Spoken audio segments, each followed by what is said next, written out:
다른 때는 그냥 1부, 2부 예배로 이렇게 나눠서 예배를 대예배처럼 똑같이 드렸는데요. 그냥 그럴 게 없겠다 기도하는 가운데 그래서 그냥 오후 예배 드리던 식으로 이렇게 그냥 드리려고 합니다. 오늘 여러분 그 말씀의 주제가 고난 중에 다윗의 기도인데요. 왜 새해 첫 주에 고난을 다루느냐? 왜 지금 좋은 희망을 말씀하지 왜 고난을 말씀하냐? 여러분 그런 생각할 텐데요. 왜 고난을 말하냐니까 여러분 이 고난의 싸움이 치열할 것이기 때문에 그렇습니다. 이 싸움이요. 성도는요 두 가지 싸움이에요. 사탄은 우리를 두 가지로 괴롭혀요. 첫째는 죄로 괴롭혀요. 죄와 싸움입니다. 또 하나는 고난으로 괴롭혀요. 그래서 고난이 치열합니다. 여러분 고난이 없다고 말하면 안 돼요. 어떤 목사님들은 그렇게 말해요. 예수 잘 믿으면 고난이 없어야 된다고. 이건 영적인 세계를 너무 몰라도 모르는 말이에요. 여러분 예수 잘 믿을수록 고난의 싸움이 커요. 오늘 본문에 다윗이 그걸 보여줘요. 여러분 왜 그러냐? 이 고난은 제가 계속해서 여러분들한테 말씀드립니다만 고난은 반드시 마귀가 주는 거예요, 여러분. 이게 마귀가 준다 아주. 특히 성도에게 준다. 왜 성도에게 줄까요? 그래서 요한일서 3장 13절에 보면요. 내 형제들아 세상이 너희를 미워하거든 이상히 여기지 말라 그랬어요. 세상이 너를 미워하거든 이상히 여기지 마라. 그리고 이 요한복음 5장 19절에서 너희가 세상에 속하였으면 세상이 자기 것을 사랑할 것이나 너희는 세상에 속한 자가 아니요 도리어 내가 너희를 세상에 택하여 냈기 때문에 세상이 너희를 미워하느니라. 세상은 성도를 미워하게 돼 있어요. 왜? 죄 거였는데 예수가 피로 값주고 사서 하나님 자녀 삼아 놓는 순간 마귀의 대적자가 됐는데 우리가 마귀를 어떻게 찬양해요? 우리가 주님을 찬양해야죠. 나 같은 죄인을 구원하신 주님을 찬양해야 되죠. 우리가 어떻게 마귀를 경배해요? 나 같은 죄인을 구원하신 주님을 경배해야 되죠. 저놈의 임금은 지가 마귀 세상 임금이기 때문에 세상으로 지가 경배받아야 되는데 유독 저에게 경배하지 않는 부류가 크리스찬들인 거예요. 그러니까 우리를 그냥 두겠냐고. 그것도 교회 안에서 신앙이 좋은 신자들 말고 그냥 이렇게 교회 안에도 마귀 종노릇한 자들이 얼마나 많아요. 마귀 앞잡이 노릇하는 사람들이 얼마나 많은지 아십니까? 그런 자들은 이미 벌써 마귀를 경배하고 있는 거예요. 그러니까 그런 사람들 노리지 않아. 그런 사람들 미워할 필요가 없어. 그런 사람들은 누굴 미워하냐? 철저히 예수 편에 붙어서 오직 예수만 높여주고 마귀의 그 요구에 전혀 불순종하고 따르지 않으려고 하는 참 신자들 미워하는 거라고요. 그러니까 신앙을 올곧게 지키려고 하는 신자들이 아주 마귀가 별로서 고난을 주려고 그래요. 자, 여러분, 그래서 고난이 우리가 예수를 잘 믿으면 믿을수록 영적인 고난이 큰 거예요. 이거를 잊으면 안 돼요. 제가 어제 토요일 이 칼럼을 봤는데요. 이어령 박사가 쓴 칼럼이 나왔더라고요. 이렇게 신문 절반 정도 이렇게 그분이 글을 기고 했는데 그분이 보니까 췌장암에 걸려서 이제 오늘내일 하더라고요. 연세가 87, 우리나라 나이로 88살이고 만으로 87세인데 그분은 우리나라 석학이거든요.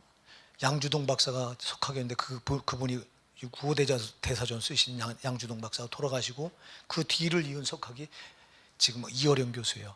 이어령 박사예요. 이어령 박사 뒤를 이을 석학이 우리나라에 없어요. 근데 저분이 이제 거기 글에 그렇게 했더라고.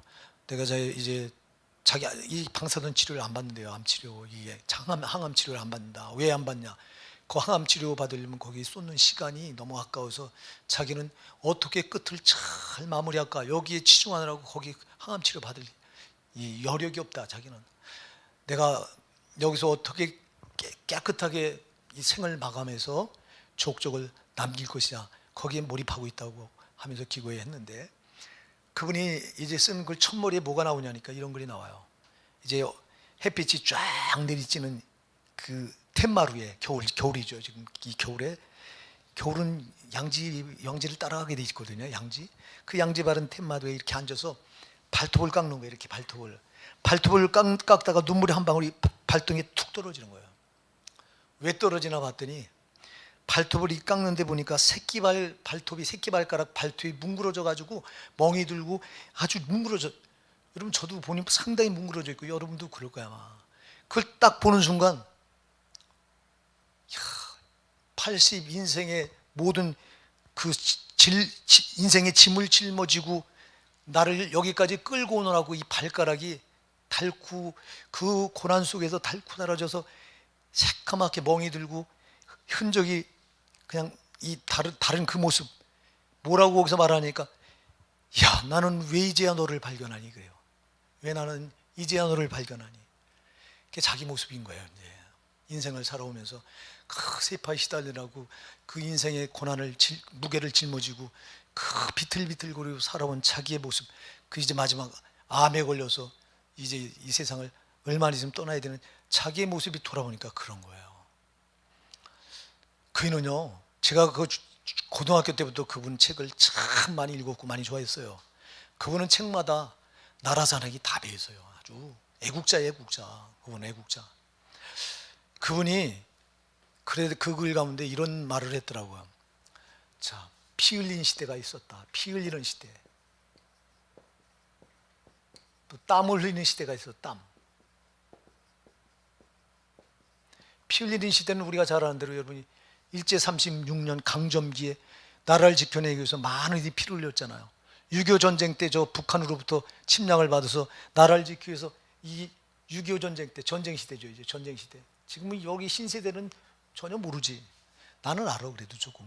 왜 나는 전쟁 바로 직후에 태어난 세대이기 때문에 그 전쟁의 여파로 엄청나게 배를 굶었던 세대가 저기 때문에 저는 전쟁의 그 여파를 알아요.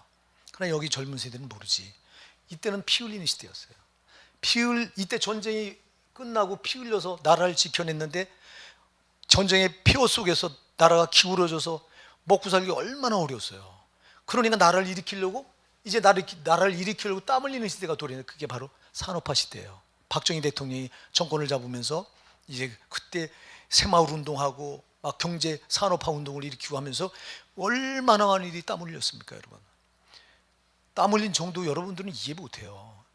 우리나라가 너무 못 살아가지고 여러분 독일에서 광부를 파견해달라고 요구하고 간호사를 파견해달라고 요구해서 우리나라에서 간호사 파견해주고 그거 유아벌이 하려고 그 파견해줘요. 간호사들이 거기서 하는 일이 뭔지 아세요? 시체 닦는 거, 시체 죽은 시체 딱 그거 막 치우고 닦는 일을 하는 거예요. 이런 의사 주사바늘 놓고 이런 거 하는 게 아니라 시체 치우는 일을 하는 거예요. 광부로 파송된 사람들 거기서 유아벌이 하려고 파송을 했는데 거기서 하는 게 갱도가 이거는 한 1000m 가까이 막 밑으로 내려서 자기네 나라 사람들은 하지 않는 일. 오늘날로 말하면 우리나라가 조금 잘 살게 되니까 3D라고 그래서 우리나라 사람들이 기피하는 일을 외국인 그 못 사는 나라 사람들이 데려다가 그 어려운 일 시키듯이 그때 당시 독일이 우리나라 광부를 놓다가 막장 밑바닥 그건 허물어서 사람이 죽음이 막 왔다 갔다 하는 곳입니다. 거기까지 밀어넣는 거예요 막. 그런데도 외화벌이 하려고 나간 거예요. 박정희 대통령이 비행기를 타고요. 거기 산업화가 그 현장에 가서 그들이 하는 일을 보고 몰랐죠. 박정희 거기 가서 보고서 비행기를 타고 눈물 흘리면서 우리나라 일으켜 세우겠다. 여러분 박정희 우욕하지 마세요. 박정희가 없어서 우리나라 못 살아요. 이렇게 못 살아. 그 비행기 안에 일을 꽉 몰고 들어왔어요. 나라가 못 사는 것 때문에 우리 백성이 이런 데 와서 이렇게 천대를 받고 이렇게 달러 몇 푼 벌어서 나라 살리려고 하는 이 땀 흘리는 애국자들 때문에 나라.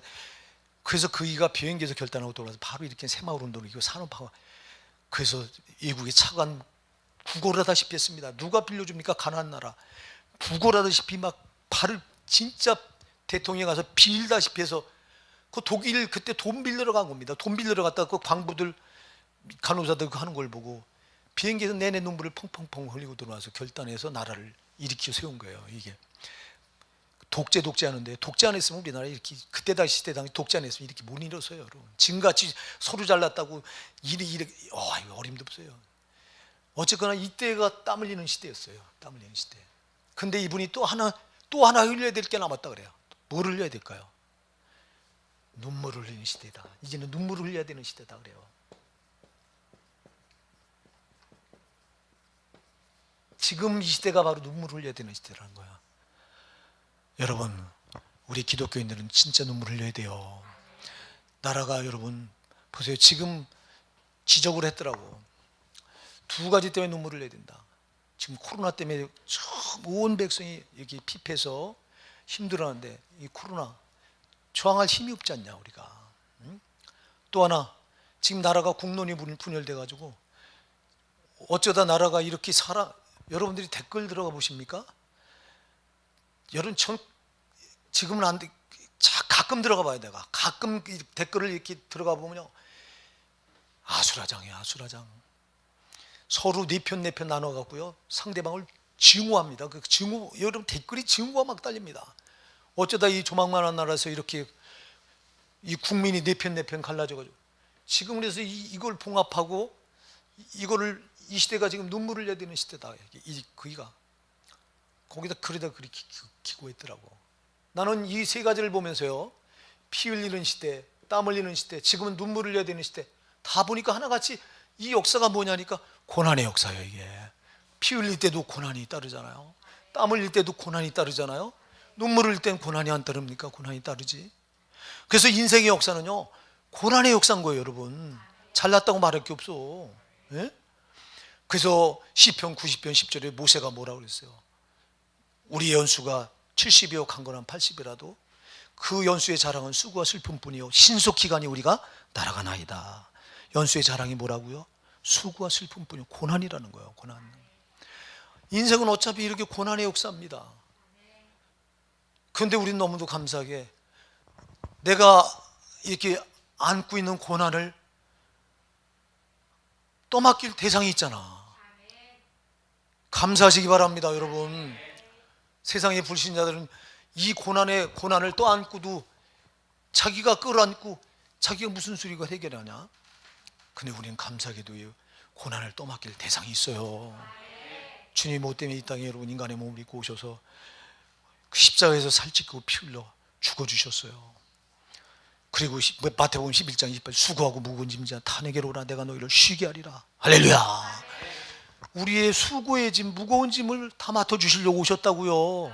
십자가에서 그걸 다 해결해 주려고 오신 거예요. 제가 여러분 얘기했잖아요. 수고의 짐과 수고하고 무거운 짐지라고 그랬어요. 수고의 짐, 무거운 짐이에요. 두 가지예요. 마태복음 11장 28절에 말하면 수고의 짐, 먼저 수고의 짐이 뭘까요? 수고의 짐이 뭐예요? 이거 살아가느라고 생활 가운데 줘야 되는 고난의 짐이에요. 아멘. 예, 수고, 살아가느라고 수고해야지. 수고 안 하고 되나? 피 흘리는데 수고 없이 피 흘려요? 땀 흘리는데 수고 없이 땀 흘려요? 땀 흘릴 수 있어요? 눈물 흘릴 때 수고 없이 눈물을 흘릴 수 있어요? 인생은 이렇게 수고의 짐이야. 이게 생활의 짐입니다. 이게 수고의 짐은 생활의 짐이에요. 생활 살아가느라고 져야 되는 생활의 짐입니다. 이게. 그럼 무거운 짐은 뭘까요? 이건 죄짐이에요.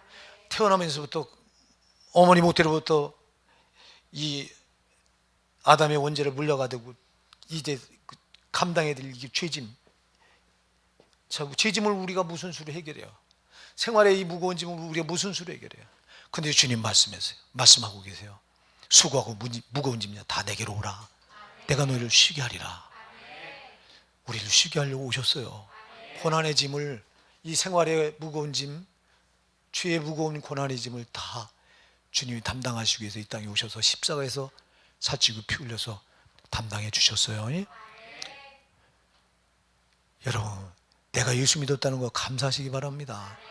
근데 이 은혜를 모르니까 감사할 줄 몰라. 참, 나는 이게 내가 여러 번 말씀드립니다만 밥상머리에 앉아서 난 참 나 같은 게 예수 믿은 거 너무너무 감사할 때가 한두 번이 아니에요. 우리 집사람하고도 어쩌다가 당신 나 만났어. 이제 서로 그러죠. 당신 나 안 만났으면 당신 불신자 저 경상도 우상 천지에서 당신은 우상 섬기다가 지옥 갔어야 돼요. 당신 나 만난 거 감사하세요. 당신 만나서 고생만 했지 이래요. 그렇지, 당신 만나서 고생했죠. 고생했는데 나 안 만났으면 어떻게 사모가 돼요? 나 안 만났으면 어떻게 예수 믿어요? 내가 먼저 예수 믿자고 했거든요. 저 사람 나 이혼한대요. 이혼. 예수 믿자고 내 팔짝 쥐고 이혼한대요. 나 당신하고 안 산대요. 나 그때 눈을 동그랗게 뜨면서 안 산다고 그러더라고.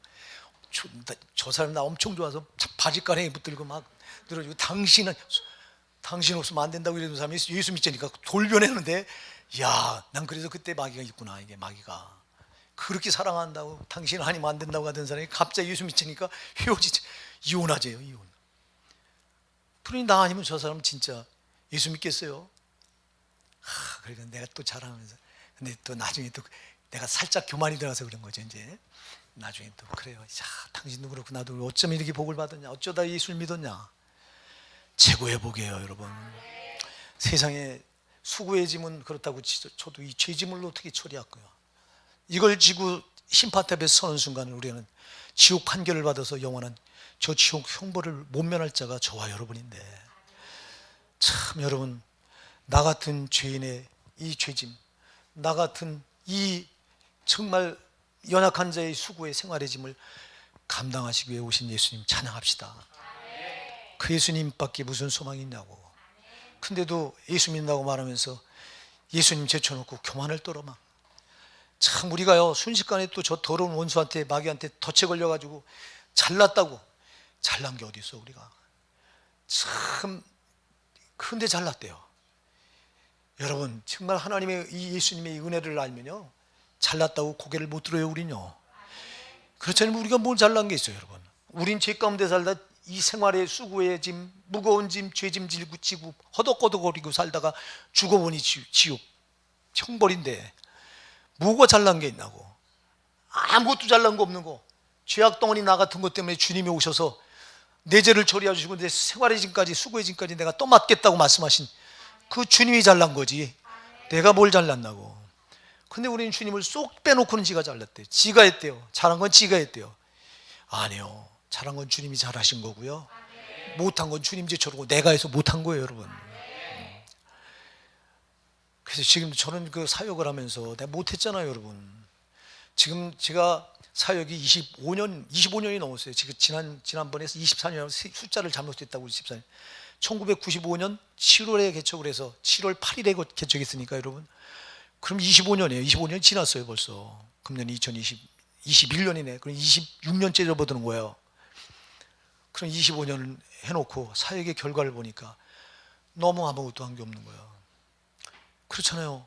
25년 사역했으면 많은 사람을 구원해서 구원의 열매를 하나님께 내보이면서 주님 여기 이렇게 많은 사람들을 구원했어요 하고 이렇게 내보여야 될 게 있는데 하나님께 내보일 게 없는 거야.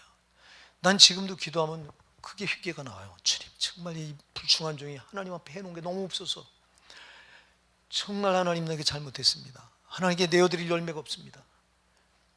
그 지금도 그것 때문에 하나님 앞에 뭘 한 죄악에 할 게 있어. 내가 한 게 정말, 하나님은 한 사람에도 또 구원해서 구원받아서 지옥 가지 않고 천국 보내기를 그렇게 간절히 원하셔서 나 같은 거 죄종 삼으셨는데 보니까 한 게 없는 거야. 그러니까 내가 이제 사역을 자꾸 접을 날이 가까우잖아요. 가까우니까 자꾸 못한 것밖에는 내 발목을 잡는 게 없어. 그래서 제가 어떤 때는 그런 생각을 해요. 차라리 내가 평신도로 집사로, 내가 독산동 교회 내가 처음 나를 예수님 만나서 나를 구원받게 하신 교회가 성서 침례교회인데, 독산동 성서 침례교회인데 거기서 내가 안수 집사, 참 목사님이 인정해서 내가 그 교회 최초 1호의 안수 집사입니다. 1호 안수 집사가요, 그 교회 침례교회에서는 장로예요, 장로. 그러니 1호 장로라고 내가. 그리고 목사님이 나를 불러서 그래요.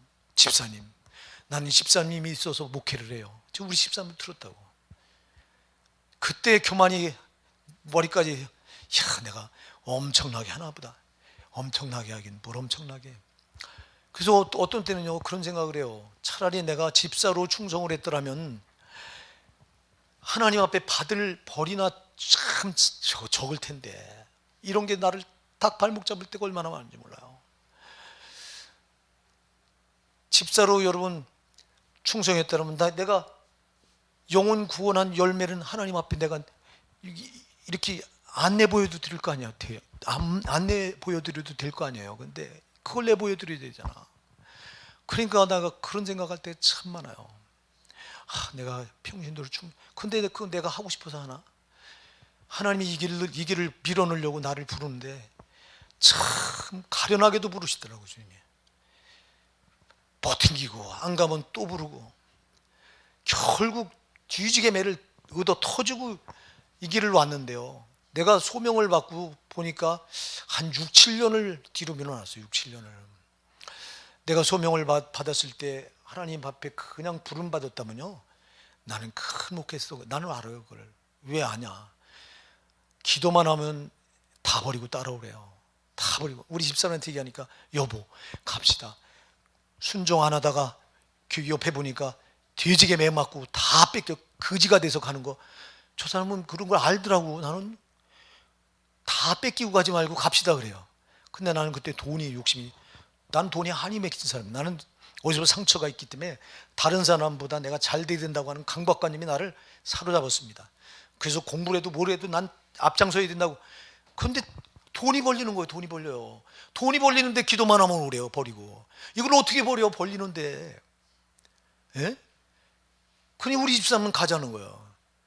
그때 내가 그걸 순종을 못하고 결국 한 6, 7년, 한 7년 뒤에 내가 아마 소명을 받고 한참 뒤에, 정확하게는 잘 모르겠어요. 근데 그 정도 될 것 같아.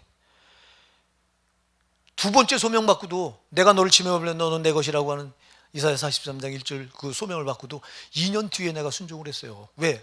그땐 기울어져서 이 사고를 놓을 수가 없어. 내가 놓고 이걸 어떻게 놔요? 이거 놓으면 지금 당장 부도인데. 그러니까 하고 싶어도 순종을 못해서 2년 뒤에. 그러니까 그렇게 도합 따지니까 상당히 뒤에. 만일 그때 불렀을 때 오라고 했을 때 왔으면요, 그거 여러분 그때 그 사업장은요 잘 나갈 때라 프리미엄이 엄청나게 붙습니다. 막 서로 하려고 합니다. 그거 다 정리했으면 그때 돈으로 그때 천호동 발달 이게 발전 개발 안 됐을 때 여러분 쌌습니다. 천호동이 제일 쌌습니다 그때. 천호동이 저렇게 비싼 땅이 됐는데요, 그때는 제일 쌌습니다. 거기 가서 그때 당시에 교회 하나, 예배당 하나 지어요. 그걸 바치면 내가 뭐 하겠어요? 그거 바쳐서 예배당 짓고. 그렇게 나는 처음부터 목회를 그렇게 시작했을 거야 아마. 그러면 아마 기고만장했을 겁니다. 여러분, 목사는 아주 지가 잘나서 그냥 하나님이 그거 알고 그거까지도 다 간섭하시더라고. 나는 이렇게 미련한 자예요. 미련한 자. 나는 이렇게 믿음이 없는 자고. 그래서 내가 그때 그런 경험이 있기 때문에 지금이라도 내가 믿음만큼은 절대 내가 뒤로 하지 말자. 내가 너무 하나님 앞에 믿음을 못 보여드렸고 한낱 속만 썩였기 때문에, 믿음이 없어서 속을 썩여드렸기 때문에 내가 지금 그러면 안 되잖아. 지금이라도 나이 자꾸 먹어가는데. 여러분도요 믿음은 놓치지 마세요. 예? 놓치지 마세요. 끝까지 붙들고 가시고요. 그리고 제발 내 멋대로 하지 마세요. 내 멋대로 한 게 다 심판대에서 그 발목을 잡아요. 여러분, 예수님은 우리 형편 사정 때문에 이 땅에 우리 형편 사정 때문에 오셨잖아요. 우리를 이해하셨기 때문에 오셨잖아요. 우리 같은 죄악 덩어리들 그냥 놔두면 저거 지옥 가서 이렇게 이 땅에서 수고의 짐, 무거운 짐, 죄짐, 생활의 짐, 또 무거운 짐, 죄짐 지고 허덕거리고 살다가 죽어서까지 지옥 가야 되는데, 그 인간들의 입장을, 자기 형상대로 만드는 인간의 입장을 생각하니까 너무 딱한 거예요. 불쌍한 거예요. 하나님 긍휼이 많으십니다, 여러분. 그러니까 그 하나님이 견딜 수 없으니까, 우리의 입장을 헤아려 보니 너무너무 견딜 수 없으니까 인간의 몸을 낮춰서 입고 우리와 똑같은 처지가 돼서 세상에 우리보다 더 낮은 자리까지 와서 우리를 구원하시기 위해서. 하나님은 피조물이 우리를 이해하셔서 이렇게 이런 정말 고난의 자리까지 내려오신 건데, 이제 이 은혜로 우리가 구원받으면 우리는요 하나님 입장을 생각하면서 신앙 붙들어야 돼요. 하나님 같으면 어떨까? 근데 우리는 여전히 하나님 입장 생각 안 하거든. 내 입장 고집하면서 흔히 교만이 하늘을 찔러요. 지 멋대로 막 합니다. 지 멋대로 한 게 하나님과 무슨 상관이 있어요, 여러분? 하나님 뜻대로 한 거래 하나님 인정하지. 그러니 우리 하나님의 뜻을 헤아립니까? 마태복음 7장 21절 나도 주여 주여 하는 자마다 다 천국에 다 들어갈 것이 아니요 다만 하늘에 계신 내 아버지의 뜻대로 행하는 자에 들어가리라 그랬는데, 하나님 뜻대로 행해야 돼요. 이게 하나님이 이해하는 거예요, 여러분. 우리가 하나님이 나를 이해해서 구원해 놓으셨으면 이번에는 내가 하나님을 이해하면서 살아가는 거예요, 여러분. 신앙은 하나님을 이해하면서 사는 겁니다, 여러분. 하나님 같으면 어떨까?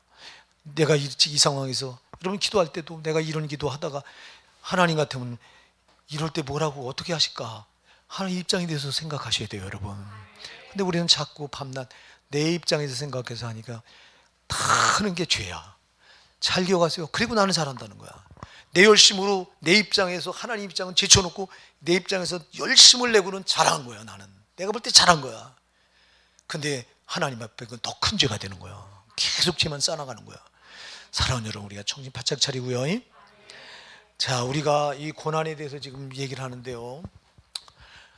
자, 이 다윗이 우리가 성경에 보면 고난의 사람 하면 여러 가지 여러분이 많이 나옵니다. 그 중에도 여러분 누가 생각납니까? 고난하면 여러분 한번 생각나는 사람 한번 말씀해 보세요. 누가 생각나요? 고난하면 요셉. 그렇죠, 요셉.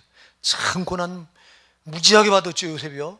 요셉이 받은 고난은 진짜 인생 가장 밑바닥에 폐기 처분되다시피 한 고난입니다. 이거는요. 그 다음에 또 누가 누가 고난의 사람 하면 누가 생각납니까? 욥이 생각나죠. 욥이요. 참 욥 어마어마한 고난을 받죠, 여러분.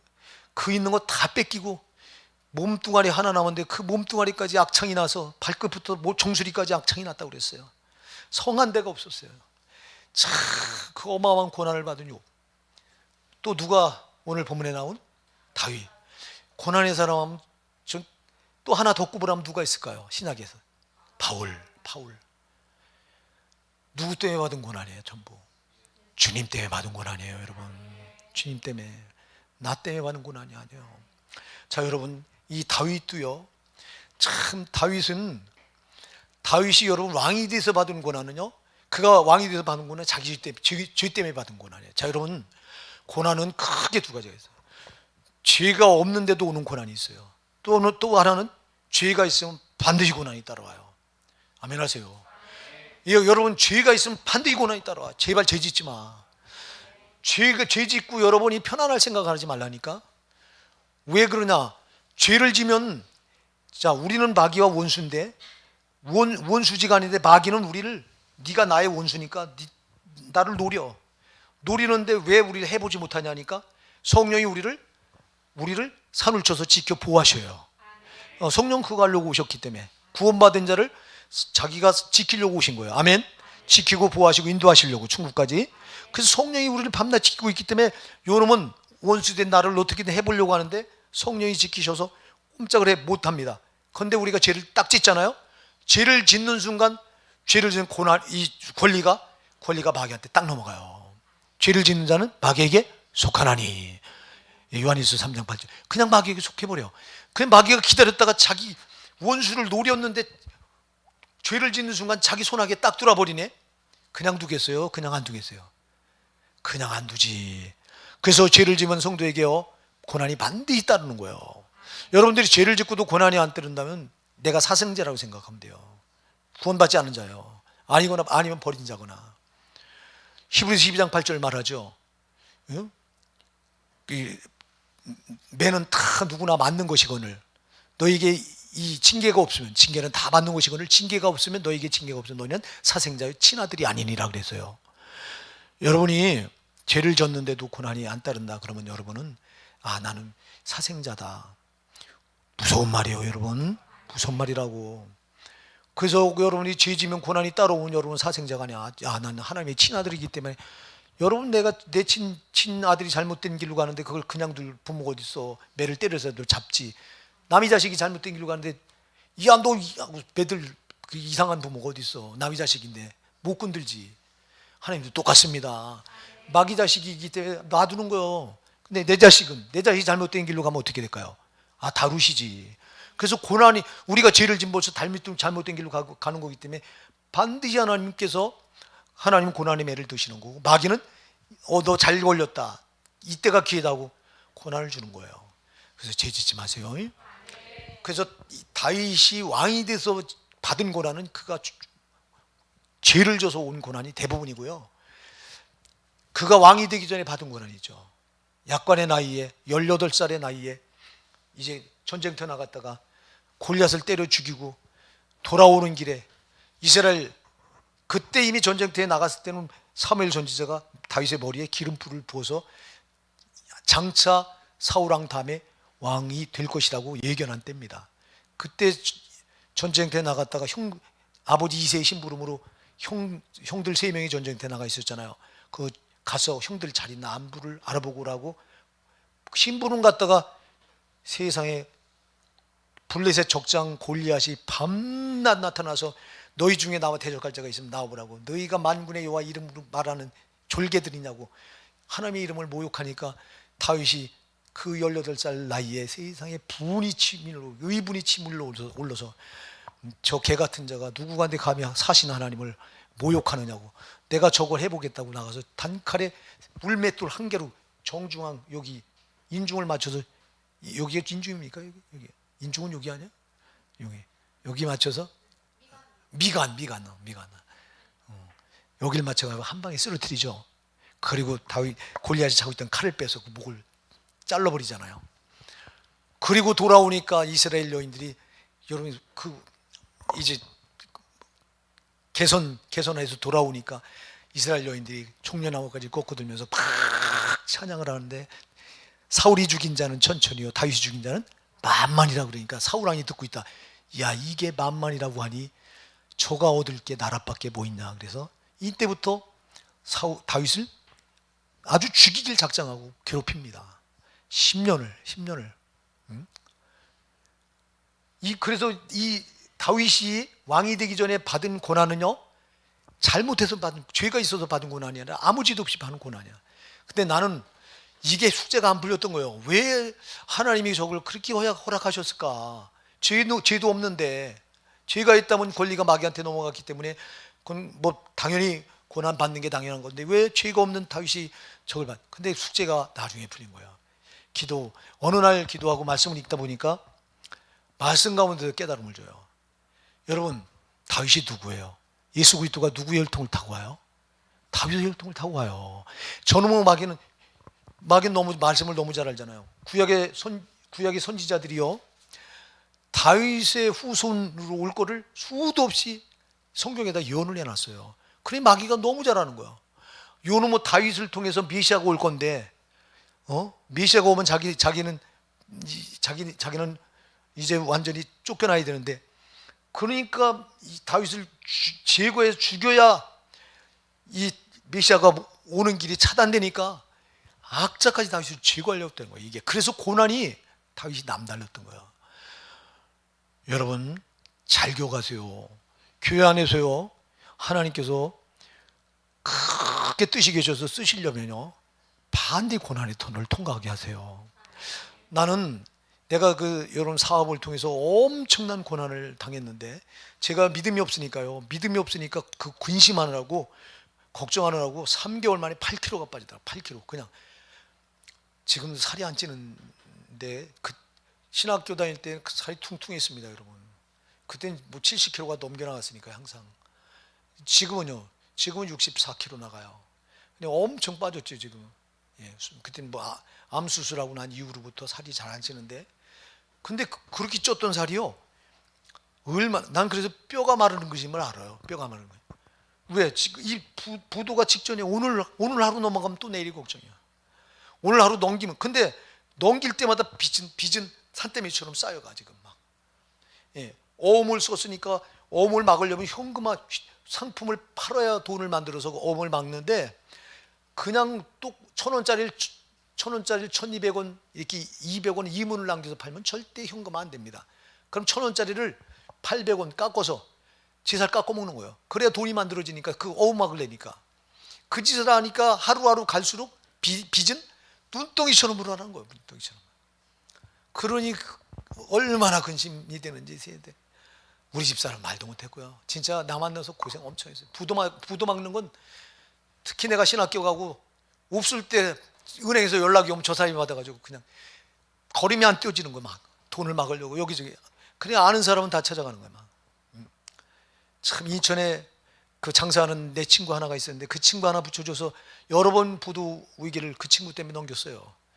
그 친구 지금 우리 집사람 그 친구 한번 찾아보자 그랬는데, 미안해서 그 친구를 내가 가볼 수가 없어. 그럴 정도로 이제 막. 그러니까 나는 그때 그 고난이, 그냥 저 사람도 그냥 사는 게 아니지 막.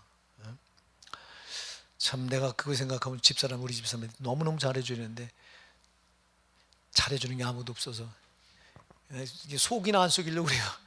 속 안 속여준 건 잘하는 것 같아. 내가 보니까 남자들이 아내 마음 헤아려서 속이나 안 속여주는 게 잘하는 것 같아. 내가 볼 때. 내가 마음고생을 안 시키죠, 사모님? 대답 안 하네. 마음고생 안 시키지? 끝까지 대답 안 해. 집에 가서 봐. 자, 여러분 진짜 보니까요, 여자들이 철이 더 났어. 남자들은 여자 말 들으면 다 잘 돼. 아멘 하세요. 우리 주디 집사 잘 새겨들어. 진경들 집사 새겨들어. 여자들 말이 틀린 게 없더라고요. 여자들은 섬세하고요, 남자들은 대충 얘기해요. 남자들은 단순해요. 여자들은 섬세해요. 그래서 여자들이 계획도 그렇고 다 없어요. 우리 교도 우리 여자분들이 뭐 중요한 일은 다 하잖아요. 어쨌거나 우리 이 다윗이 바탕했던 고난은 이렇게 이유 없는 고난이었다. 근데 이유 없는 고난이 아니라 이 메시아의 혈통을 끊어버리려고 하는 아주 마귀가 준 고난이다. 아주. 그래서 교회 안에도요, 하나님 크게 쓰시려고 하는 사람은 반드시 고난이 따라요. 나한테 그런 고난이 없었더라면 나는 지금 고난당한 성도도 이해 못해요. 나는 지금 고난당한 성도들 놓고 기도할 때마다 가슴이 아파요. 막. 왜? 내가 겪어봤기 때문에. 저 고통은 뼈가 마르는 고통인데, 저 고통은 저 고난은 정말 말할 수 없는 고난인데 이게 와닿아요. 그러니까 기도할 때 고난당한 성도들 보면 막 간절히 기도해요. 우리 강신서 집사님 놓고도 내가 기도 정말 간절하게 합니다. 막. 기도가 나와. 그렇게 누가 시킨 게 아니라 그 어려움을 당한 지금 택시 운전하는 분들이 굉장히 어렵거든요. 이게 시대가 코로나 시대라요. 사람 태우기가 보통 힘든 게 아닌데, 그런 와중에도 우리 집사님 불평 한마디 안 하고 잘하는데 사실은 속은 문드러질 거예요. 내가 왜 몰라 그거를. 응? 그래서 우리 집사님 놓고 기도가 너무 많이 나오고, 우리 숙경성님 놓고도 기도가 엄청 나옵니다. 제가 얼마나 힘드셔. 예? 그러니까 우리 성도들 또 여럿 있어요. 여러분, 그래서 여러분들이 고난 당하는 거 이상한 일로 생각하지 마시고요. 예? 고난이 오고들랑 딱 두 가지. 내가 무슨 죄가 있는가 먼저 죄를 돌아보세요. 예? 죄가 있으면 반드시 고난이 따라요. 마귀가 권리가 마귀한테 넘어갔기 때문에 죄 짓는 순간 잘 걸렸다고 괴롭히는 거예요. 또 하나, 죄가 없어도 고난이 따라. 그때는 여러분들이 하나님 여러분을 연단하시려고 주시는 고난이 있어요. 연단을 그럴 때 만들어줘야 돼요. 이 고난이 죄로 받는 고난이건 아니면 내가 경건하게 사는데도 온 고난이건, 고난 앞에서 취할 태도는 딱 한 가지요. 고난 앞에서 취할 태도는 여러분, 하나님 원하시는 방향으로 나를 만들어가는 거예요. 만들어가는 거예요. 그래야 고난이 끝나. 안 그러면 안 끝납니다. 자, 여러분, 그래서 다윗이 오늘 이 받는 고난이 보통 고난이 아니잖아요. 여러분, 우리가 보면 여호와여 어느 때까지니까 나를 영영히 잊으시나이까, 주의 얼굴을 나에게서 언제까지 숨기시겠나이까. 다윗이 매달려 기도하는데도 하나님이 전혀 응답을 안 하시는 거야. 이런 방구 조금이라도 이렇게 징조를 좀 보여주면 좋겠는데 전혀 안 계신 것처럼. 그러니까 여호와여 어느 때까지니까 나를 영영히 잊으시나이까, 주의 얼굴을 나에게서 언제까지 숨기시나. 이 시편을 기록할 때는 다윗이 이 왕이 되기 전에 이 사울 왕에게 개처럼 쫓겨다닐 때 기록한 시인데요. 그러니까 이해가 안 되는 거예요. 자기가 잘못한 것도 없는데 이 엄청난 고난이 따라오는데 그렇게 우리를 기도하는데. 여러분, 이 시편 내 150편 중에 다윗이 기록한 게 제가 볼 때 3분의 2로 봐요. 3분의 2가 다윗이 기록한 건데, 여러분들이 그 시편을 읽어보면요, 기도예요. 탄식이고 기도고요, 또 이게 찬양이고요. 근데 보면 얼마나 처절한지 몰라요. 기도가, 다윗의 기도가 처절하게 그렇게 기도하는데도 하나님이 안 계신 것처럼 전혀 반응을 안 보이는 거예요. 이게 얼마나 미치겠어요. 여호와여 어느 때까지니까 나를 영영히 잊으시나이까, 주의 얼굴을 나에게서 언제까지 숨기시겠나이까. 내가 나의 영혼에 경영하고 종일토록 마음이 근심하기를 어느 때까지 하며. 종일토록 근심. 여러분, 하나님은요, 우리를 고난에 하나님이 딱 고난의 풀무에 우리를 집어넣고 하나님이 다루기 시작할 때는요, 우리를 만들려고 하실 때는요, 우리가 만들어지기 전까지는 절대 그 고난을 풀면서 우리를 안 끊어내요. 저는 그걸 제가 직접 경험했어요. 직접. 예. 내가 두 손을 완전히 들고 하나님 뜻에 항복할 때까지는 절대 고난이 풀면서 안 끊어내. 그냥 놔둬. 그래서 여러분, 하나님이 고난을 줄 때는요, 처절합니다. 아주 이럴 수 있냐, 정말 하나님 살아계신 게 맞냐고 반문하고 반항할 정도로 그렇게 모른 채야. 그렇게 모른 채 한다고. 이때 대부분의 신자들이 여기서 취하는 액션이 뭐냐면, 이때 그냥 내렸어. 신앙을 버려버려. 나는 이 고난 앞에서 견뎌내는 장사를 별로 본 적이 없어요. 별로. 내가 목회에서 기대했던 몇 사람들이 있었습니다. 이 사람들은 일꾼이 되겠다. 예, 제가 목회하면서 보면 이 사람들이 일꾼이 되겠다. 근데 일꾼이 되겠다 싹 있는 그 성도들을 마귀가 그냥 두지 않고 완전히 고난으로 넘어뜨려 놓는데요, 하나님 허락하신 거죠. 이제 하나님도, 여러분, 하나님은 우리를 쓰실 때 우리를 그냥 쓰지 않고 만들어 쓰십니다. 만드는 게 고난입니다. 여러분, 고난으로 만드는 거예요. 아멘. 그래서 하나님도 허락해 놓으시고 보는데, 이 싹이 있는 사람이 고난이 딱 오니까 처음에는요 믿음으로 나가요. 처음에는 신앙으로 막 매달리고 기도도 하고 어려움이 있으니까 이 주님 붙들고 이겨보려고 하고, 그 처음엔 막 신앙 안 놓습니다. 근데 고난이 지금 다윗 마냥 너무너무 길어지고 고통은 길어지는데 하나님은 요만큼도 반응을 안 할 때, 이럴 때 나가 떨어져. 신앙을 놔버리더라고. 그래서 그때 가서 본색이 드러나. 그래가지고 옛날 차라리 불신자만도 못한 상황까지 그냥 내려가 버려. 나는 이런 일꾼 되려고 하다가 고난이 왔을 때 넘어져 여러 그런 사람을 제가 봤어요. 여기서 넘어지면 그 사람은 다시는 못 일어나. 넘어지면 안 돼요. 그래서 여러분, 고난 앞에서 넘어지면 안 돼요. 고난 앞에서 넘어지면은 하나님은 그 사람을 쓸 수가 없는 거예요. 마귀는 그 사람을 가지고 지 마음대로 유린하고 폐기 처분시키는 거예요. 제발, 그래서 고난이 올 때 여러분, 지금 엄청난 갈등이거든요. 이게 다윗같이 믿음이 대단한 사람도 여러분 이렇게 갈등합니다.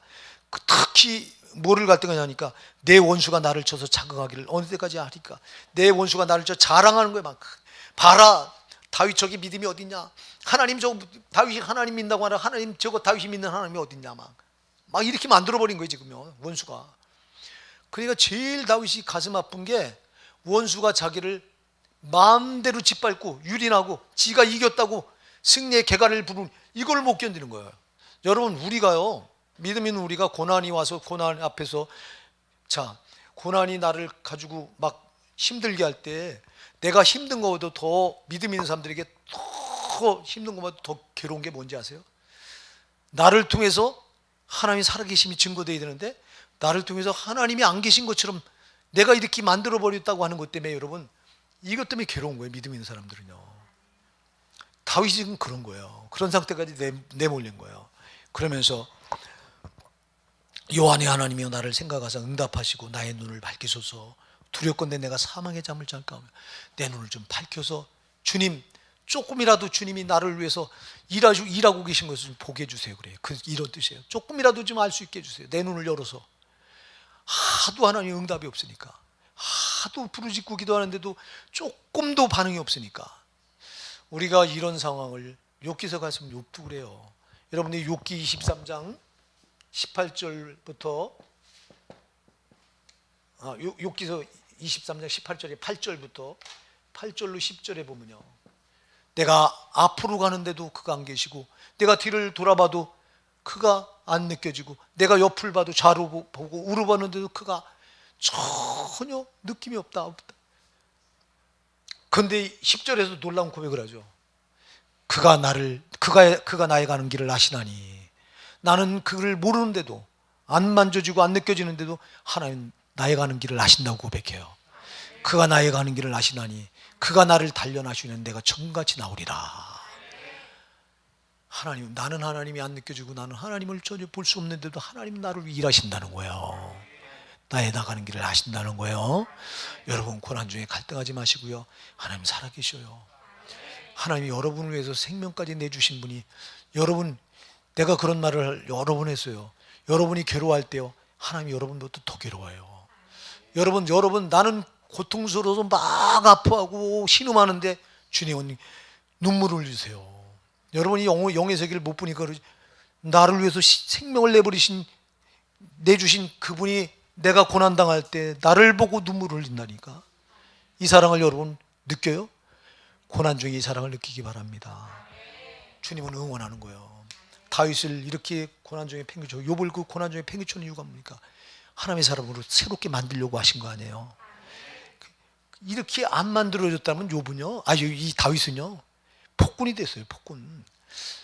폭군이 왜 되냐? 다윗이 받은 상처가 엄청 많잖아요. 10년 동안 개처럼 사울왕에게 쫓겨요. 여러분, 그가 당한 고난은 예사로 생각하면 안 돼요. 이거는 인간이 받을 수 있는 고난이 아니에요. 지금 그래서 그가 사무엘상 20장 3절에서 사망과 나와 거리는 한 걸음뿐이니다 그래요. 한 걸음. 바로 죽음이 한 걸음이에요. 이렇게 한 걸음 내딛으면 자기는 죽어야 되는 거야. 그런 고난이 그를 괴롭히는 거예요. 여러분, 그런데 그런 고난 속에서 그런 고난이 올 때 제일 나쁜 게 뭔지, 고난은 하나같이 상처로 다 남습니다. 여러분, 제가 여러분 어려서 그 엄마를 9살 때 잃고 그 집에 가서, 큰 집에 가서 얹혀 살 때, 그때 막 핍박받고 매 맞고 한 게 다 상처로 쌓이는 거야. 고난은 반드시 그게 상처가 돼요. 이거를 믿음으로 승화시키지 않으면 다 상처가 되는 거예요. 근데 다윗이 위대한 건 뭐냐? 다윗은 이걸 상처로 안 받았더라고. 여러분이 고난을 주는 대로 그 고난이 올 때 고난을 상처로 받지 마시기 바랍니다. 이걸 상처로 받으면요, 그럼 이 다윗은요, 우리가 볼 때 대부분 다윗이 그렇게 10년 동안 가진 고난을 다 받고 그 고난이 다 상처로 다 저에게 맺혀졌더라면 저는 그것 때문에 폭군이 돼야 된다니까. 근데 그가 폭군이었습니까? 성군이었습니까? 성군이거든요. 왜 그랬을까요? 하나님의 고난을 만드신 거예요. 고난 중에 다윗은 하나님 원하는 쪽으로 만들어져 갔던 거예요. 근데 고난 중에 대부분의 신자들이 하나님 원하는 쪽으로 만드는 게 아니라 마귀가 원하는 쪽으로 만들어져 가. 자, 마귀는 고난을 주고서 원망하라는 거예요. 불평하라는 거예요. 낙심하라는 거예요. 좌절하라는 거예요. 포기하라는 거예요. 이게 마귀가 요구하는 겁니다.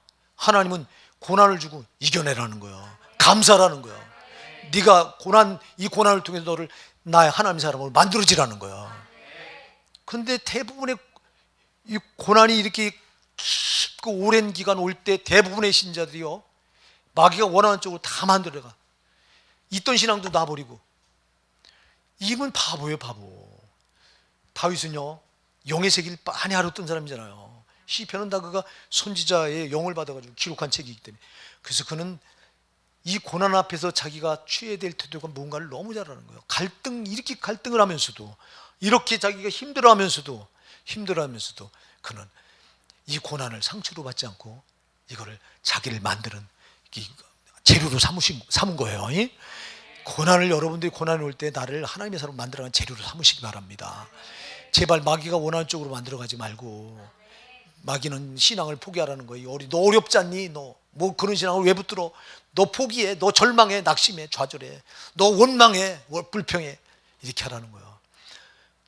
그리고 고난 앞에서 너무 많은 신자들이 이렇게 고난을 다 상처로 받고, 그리고 그 고난 앞에서 믿음을 놔버리고 마귀가 원하는 사람으로 만들어져 가니 이게 그 끝이 어떻게 되겠어요? 그래서 제가 시작하면서 이 고난을 왜 새해 첫 주에 오후 예배 때 다루느냐. 고난이 여러분 신앙을 빛나기도 할 수 있지만 고난이 여러분 신앙을 망가뜨릴 수 있기 때문에 그런 거예요. 아까도 얘기했죠. 서두에 제가 마귀가 우리를 무너뜨리는 건 두 가지예요. 뭐로 무너뜨려요? 첫째, 죄로 무너뜨려요. 또 하나는요, 고난으로 무너뜨리는 거예요. 그러니까 고난이 올 때 마귀가 원하는 대로 만들어가지 말고 여기 다윗처럼 하나님 원하는 사람을 만들어 가시기 바랍니다. 그리고 오늘 이렇게 고백을 해요. 제가 처음에 이렇게 갈등하다가 두렵건대 나의 원수가 이르길 내가 저를 이겼다 할까오며 내가 유동될 때 나의 대적들이 기뻐할까나이다. 저 더러운 원수가 나를 이겼다고 기뻐하고 박수칠까 봐 내가 이게 가슴이 아픕니다. 그러면서 5절 6절이 그가 내놓는 결론이에요. 5절 6절 같이 한번 읽어보실까요? 시작. 나는 오직 주의 인자하심을 의뢰하여 싸우니 내 마음은 주의 구원을 기뻐하리이다. 내가 여호와를 찬송하리니 이는 나를 후대하심이로다. 아멘. 자, 하나님의 인자하심이 나를 구원하십니다. 내가 지금은 이렇게 힘들고 이렇게 역경 가운데 있지만 하나님 인자심, 그 인자심이 나를 결국 여기서 건져낼 것입니다. 그러면서 나는 내가 여호와를 찬송하리니 이는 나를 후대하심이로다. 내가 고난 중에도 할 게 난 주를 찬양하는 것밖에 없습니다. 오늘 우리 오산나 사랑하는 성도 여러분, 고난 중에 다윗과 같은 기도하시기 바라고요. 고난 중에 다윗과 같은 신앙의 태도를 가지시기 바랍니다. 제발 2021년에 아무 고난도 없기를 바라지 마시고요. 어차피 고난은 우리에게 반드시 통과해야 될, 이거는 없을 수가 없어요. 그래서 고난이 없게 해달라고 기도하지 마시고요. 고난을 이길 수 있게 해달라고 기도하시기 바랍니다. 그리고 고난 중에 내가 마귀가 원하는 사람으로 만들어져 가지 않게 해주시옵소서. 고난 중에 내가 더 감사하고 고난 중에도 찬양하고 고난 중에 나를 구원하실 그 주님을 믿고 내가 고난 중에 하나님의 사람으로 나를 만들어가게 하옵소서. 이 기도를 여러분들이 하시기 바랍니다. 금년에 정말 내가 바라는 것, 목사가 바라는 것은 우리 성도들에게 고난이 정말 없었으면 좋겠어요. 정말이에요. 그런데 고난은 없을 수 없어요. 고난 앞에 고난을 제발 상처로 받지 말고, 왜 나만 경난 고난이라고 이렇게 말하지 말고 고난 앞에 감사하시면서 반드시 고난에서 주님이 요구하는 고난을 딱, 고난 요구들랑 딱 두 줄을 봐요. 고난을 통해서 마귀가 나한테 뭘 요구하나, 이 고난을 통해서 하나님이 나한테 뭘 요구하나를 보셔요. 이것만 볼 줄 알면 이겨요. 이것만 볼 줄 알면 고난 앞에서 낙심하지 않는다니까. 오늘도 이 말씀 우리 붙드시고요, 하나님 앞에 좀 간절히 기도하시자고요.